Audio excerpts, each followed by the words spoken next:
masuk. Makasih Bu. Makasih. Silakan Ibu.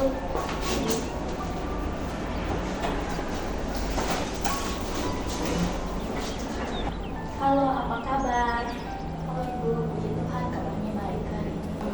Kalau boleh tahu nama saudari ini siapa dan tujuannya ke sini itu untuk apa? Ibu, perkenalkan nama saya Jensi Marita.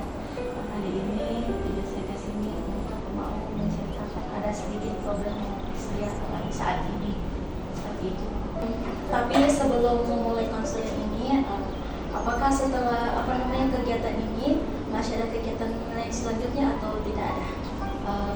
Kebetulan sudah tidak ada Ibu, makanya itu kan tadi ada kelas itu kan Ibu, terus saya langsung temuin Ibu untuk mau melakukan proses konseling dengan Ibu, mau sedikit curhat tentang masalah yang saya alami kepada Ibu seperti itu.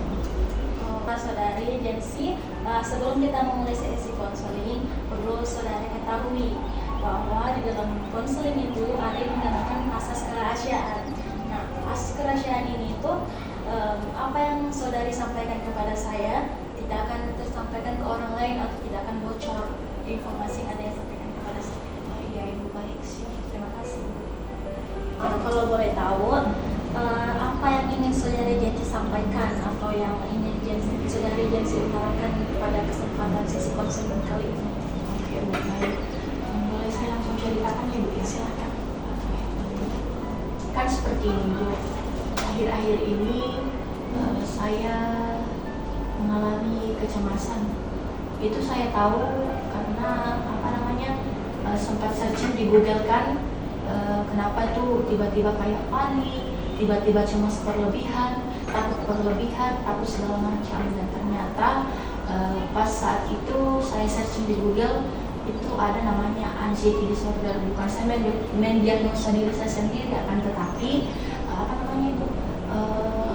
saya searching di Google, cari tahu di Google, dan kecemasan itu membuat aktivitas saya terganggu, jadi sulit untuk melakukan kegiatan normal seperti biasanya sehari-hari.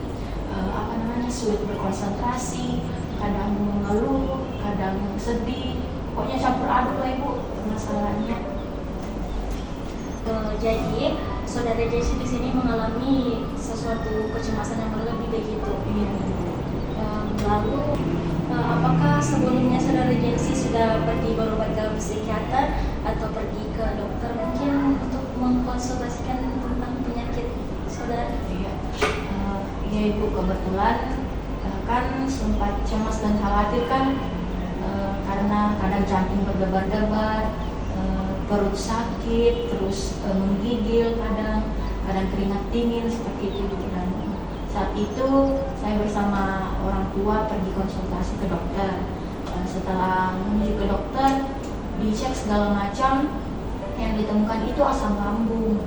Nah, terus saya juga cerita sama dokter sedikit tentang apa yang saya alami itu kan Ibu kan. Terus dokter bilang, wah kamu tuh mengalami kecemasan yang berlebihan. Nah, setelah itu dokter sarankan untuk berobat ke psikiater. Dan saat itu setelah konsumsi obat dari dokter umum, dokter ahli dalam kan, penyakit ahli dalam kan itu Bu ya, saya langsung berobat ke ahli atau ke psikiater. Sempat kepikiran untuk berobat ke konsultasi ke psikolog, tapi ya itulah keterbatasan uang atau budgetnya kurang. Oh, jadi seperti itu ya saudari. Iya. Jadi bagaimana saudari Gensi dalam menghadapi kesehariannya begitu? Apakah ada kendala atau bagaimana? Untuk kendala tentunya ada ya, soalnya kan istilahnya dari pikiran itu kan, dari psikiater kan. Setelah itu saya berobat ke psikiater, terus dokter ahli menjelaskan bahwa itu semuanya dari pikiran, hanya pikiran saja yang membuat kamu seperti itu. Jadi saat itu juga dalam menjalani hari-hari pasti mengalami kendala seperti mudah lelah, tidur kadang terganggu, pola hidup ya istilahnya kayak dalam diombang-ambingkan sama dengan keadaan yang tidak menentu. Kadang menyerah, kadang ngeluh, lah kok kenapa seperti ini, kayak aneh saja gitu Ibu. Jadi begini saudara Jensi, apakah ada resep dokter begitu yang diberikan untuk saudara Jensi? Kalau untuk resep otomatis ada obat ya kan Ibu ya. Resep obatnya itu ada untuk obat tidur, obat anti cemas seperti itu ada. Ada ya. Iya. Jadi semua hal yang saudara Jensi ceritakan kepada saya itu penanganannya sudah tepat.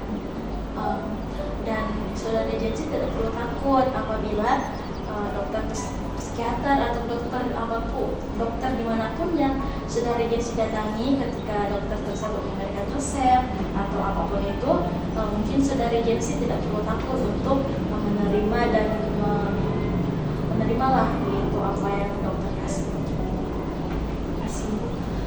Terus ini bukan dengar-dengar kan biasanya orang istilahnya kalau minum obat dari psikiater itu kan ketergantungan. Nah di situ jadi beban pikiran lagi, nanti takutnya minum obat psikiater tuh malah ketergantungan. Kira-kira solusinya bagaimana ya? Kalau dalam hal seperti itu, saudara Jensi tidak perlu khawatir terhadap hal-hal seperti itu, karena dokter spesialis atau dokter yang manapun yang saudara Jensi datangi itu mereka sudah tahu seperti apa dosisnya, bagaimana dosisnya, dan berapa dosisnya yang diberikan kepada saudara Jensi. Dan saudara Jensi itu cukup mengikuti saja apa yang dokternya sampaikan, baiknya seperti apa.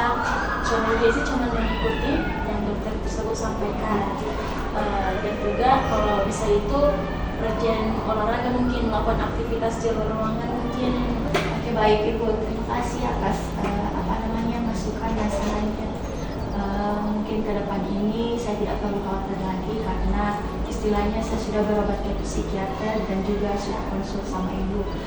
Bolehkah Ibu setiap ada yang saya keluhkan atau ada suatu permasalahan yang saya alami tentang masalah seperti ini, bolehkah saya datangi Ibu lagi? Atau jatuh seperti itu? Wah, silakan. Gimana caranya kita atur jadwal kayak? Silahkan, akan tetapi hubungi Ibu lalu kita atur jadwal untuk konsultasi. Kalau Jensi ingin berkonsultasi kepada Ibu boleh saja, akan tetapi kalau ingin bertemu melakukan proses konseling itu kita saudara Jensi bisa menghubungi Ibu, atau gimana mungkin Ibu sibuk, mungkin ada klien lain yang Ibu ingin tangani begitu dan bertabrakan jadwalnya ya. Jadi saudara Jensi bisa menghubungi saya kalau ingin melakukan atau ingin menyampaikan apa yang saudara Jensi ingin sampaikan. Baik Ibu, terima kasih atas sarannya. Terima kasih saudara Jensi ya Ibu.